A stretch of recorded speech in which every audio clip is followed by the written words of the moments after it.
beginning of Prometheus, we learn that the alien race known as the Engineers are quite possibly our creators, as well as the creators of all life on Earth. We learn that the planet or moon the humans visit, LV-223, is not the Engineers' homeworld, but actually more of an experimental outpost of sorts, used for tests and experiments which the Engineers would then use to create something to either wipe out the human race or possibly even replace us. What the Engineers had created was something that perhaps couldn't be controlled, or something that other Engineers were not comfortable with as long as others were tampering with such things. More on that later. Just like many others, the answer is uncertain. For now. Regardless, majority of the Engineers creating these doomsday ships were killed by something, leaving one Engineer left who had placed himself in cryosleep. David had been instructed by Peter Weyland, who turned out to be alive the whole time, and was telling David to pursue the answers of how to live forever, no matter the cost. The crew was expendable.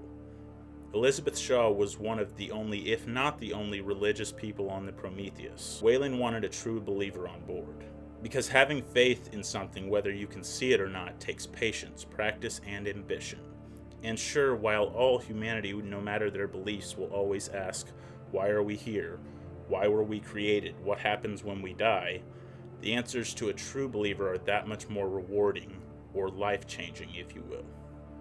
Weyland saw something in Shaw and knew she didn't just want to know the answers, she was willing to do almost anything to achieve them. David, being created by Weyland, had to have had some of the same thoughts, questions, and desires as Weyland, so I believe David saw something in Elizabeth as well. David spikes Charlie's drink with the black goo found earlier on the planet. Perhaps David suspected Charlie and Elizabeth would celebrate, or maybe he did it for the same reason we created androids, because he could, just to see what would happen. It's an answer I feel really doesn't ever have to be explained. Once Shaw is impregnated by Charlie, who was infected, she then uses the ship's medical pod to cut her open and remove the trilobite from inside her. A real alien, a species unlike any other ever to be in existence, and possibly the first facehugger in its earliest stage of evolution. Shaw, David, and Weyland go and speak to the last known living engineer, and whatever it is that David said to him, or it, in whatever language he spoke, something sparked in the engineer. I believe this was both admiration for creating something so perfect that somehow knew its original language from which we derive all other languages, but also fear. Because by playing God, the engineers have seen firsthand that there's always a big chance it will backfire. And the engineers have not only created us, but they've created us in their image. And because of that, they know one day we will want to play God too. After ripping David's head off and killing most of the others, Shaw is able to make it back to the ship, where her newborn trilobite has grown at least 3 times its size from its previous fetus form. In a last attempt at saving herself from the Titan-sized engineer, she releases the trilobite on him. Never seeing or experiencing such a creature, the engineer is taken by surprise, and after a brief struggle, is eventually killed and taken by the monster. Near the end of the movie, it cuts back to both corpses of the engineer and the trilobite. Only the engineer is twitching and squirming a bit. Blood spews from his chest, and another creature emerges.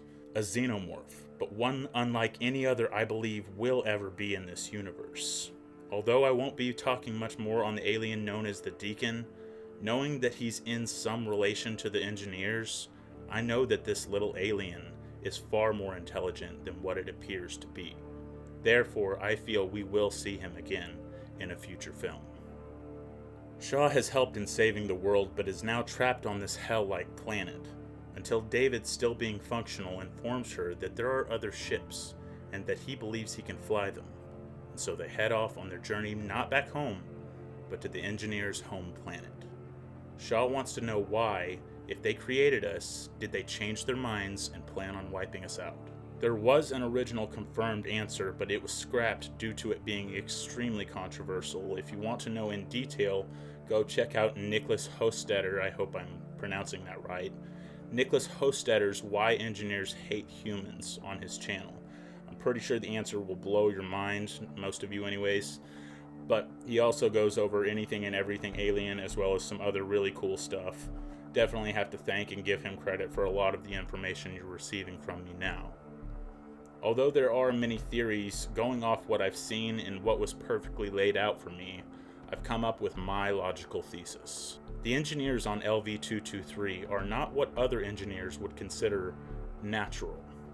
I believe this group of rogue engineers used the black goo in Prometheus to enhance themselves, which is why they have very armored-looking skin compared to the engineer we saw at the beginning of Prometheus, who was much more human-looking, although extremely big and white.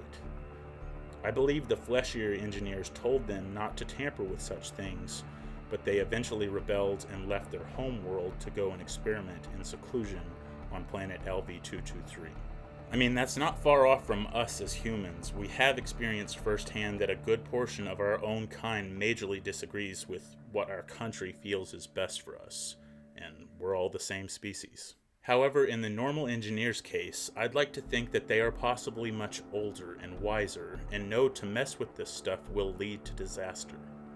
So once they've found out that the rogue engineers have left, they search for them. And them being what they are, it does not surprise me that they find them. For their act of treason, they are all sentenced to death, but rather than take them down with whatever technology they have, why not prove the point you were trying to prove in the beginning, by placing something with them? And what was this something? Not anything terrifying in the slightest, not at first anyways. I believe the normal engineers placed on that planet the worms we see when Prometheus first enters the black goo pod chamber with the giant engineer head and the xenomorph mural on the wall. This being my theory arises a few other theories as well. If the rogue engineers had set a course to Earth, maybe they weren't trying to destroy us. Maybe they were trying to enhance or evolve us. But let me know what you guys think in the comments below. If you haven't already, like and subscribe. Thank you guys so much for watching. Let me know what you guys think of my new setup as well as my new badass jacket. But I'm Johnny B. Good with Johnny's Be Good Reviews, and let's hope the next movie will be good.